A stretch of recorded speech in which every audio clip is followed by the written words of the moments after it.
made some plays down the stretch. I felt like we dominated the game for the most part for 37 minutes. But we didn't execute very well late, and that's as their coach, I have to find a way to bring him home in that situation. I didn't do my job today. Questions from either man? When they started denying 10, doubling him on the catch, what were your instructions to your guys?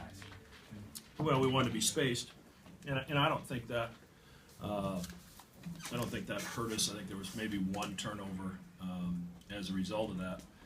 But you know, we missed the front end of 1-on-1. We had a wide open three to really blow it open. At 70-62, that would have put an end to it up top, where Maurice made a great decision coming out of the double team. So, you know, they're long, they're athletic, they can pose problems when they play in desperation like that. And you know, there was obviously it was a pretty physical game, and there was a lot of physicality that probably went unnoticed the last few minutes. Tim, was fatigue an issue with you going down the stretch, considering how much you were a focus of them? No. His name's Maurice. No. You know, we do a good job of conditioning in the off season, and we practice transition a lot, and in practice, and you know, I do a good job of taking care of my body during the year. So no, I don't think fatigue was an issue. I think I need to be stronger mentally to not turn the ball over. You know, 3 times in the last 5 or 6 minutes. That's unacceptable. So that it's not really fatigue. It's it's just some mental lapse on my part. You're saying some of the physicality in here went unnoticed. You're saying that you guys didn't get some calls in your favor. I didn't say that. They went small with some success second half, or late first half. What were your instructions? I didn't say anything about calls. I said something about physicality. Yes. What were your instructions to your guys coming out the second half if they went small with 33 down low? Were you telling your guys to get the ball to the rim? You know, Morney did a good job the first half, providing a little bit more spacing because of his ability to shoot the basketball. So obviously we had to respect that the second half. We also felt of their 3 guys, he was the weakest defensively on the block, so we wanted to go at him with Grosel, which we were able to do early in the half. Coach, for most of the game, Devontae Smith-Rivera was relatively quiet, subject to his norm, I guess. The last few minutes, though, he obviously made a few good plays. What was the challenge dealing with him late in the game? Well, I mean, it's difficult to keep a guy like that in front of you when he's in desperation mode. And, the game's over if he doesn't go make a play. And you want to stay a little closer to 3-point shooters when it's a 6-point game or a 9-point game, because the 3-point shot hurts you more than 2. And we just gave up too many easy 2s, and that's the reason I decided to go to the zone there the last couple possessions, and they still found a way to get into the teeth of our zone.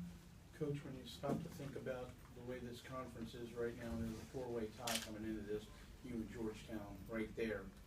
How does this hurt you in terms of going forward? It hurts us if we don't learn from it. I mean, there's a lot of possessions during the course of that game where we made mistakes, where I made mistakes that I have to learn from, and where each one of our guys didn't execute part of the game, which is important to us. If we don't learn from that, then it's a devastating loss. If we're mature enough to understand it's one game in this big scope of things, and we learn from it, we come back to the practice floor with some renewed energy and focus on Thursday, then I think it can make us better. Did you expect them to switch so much on the perimeter coming into the game? They switched a lot. They switched 1 through 4, which they've done to us in the past. They didn't do anything with their center until late in the game when they went small. Take a couple more.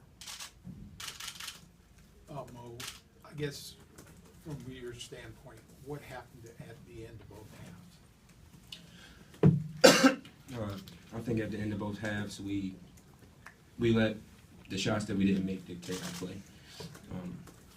And here we go again, 4 for 21 from 3. And when a lot of those shots are open shots, it kind of puts a damper on the confidence level that some of our shooters have and that we have as a team when we work hard and execute our plays, to get open shot to me, don't knock them down, it tends to, to weigh on us on the defensive end.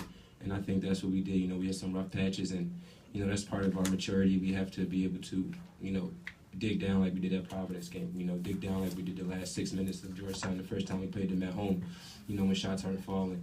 And then we have to make free throws down the stretch. And I think I got to lead my guys better. I feel like at the end of the game, I let the turnovers, dictate my body language, and that's not something I can do because these guys rely on me. So I need to learn from this. I need to, get back to the drawing board and, not be in my head so much, and, just find ways to keep my guys up and keep my guys going. That way we can close out games like this and we have a 9-10 point lead with under 4 minutes to go. I guess, Max, in question, what would you see? The first half, I thought we had some good looks. Now we did have, I believe, 2 or 3 turnovers in the last 7 possessions, maybe, of the first half. A couple of which led to run out layups or free throws for them.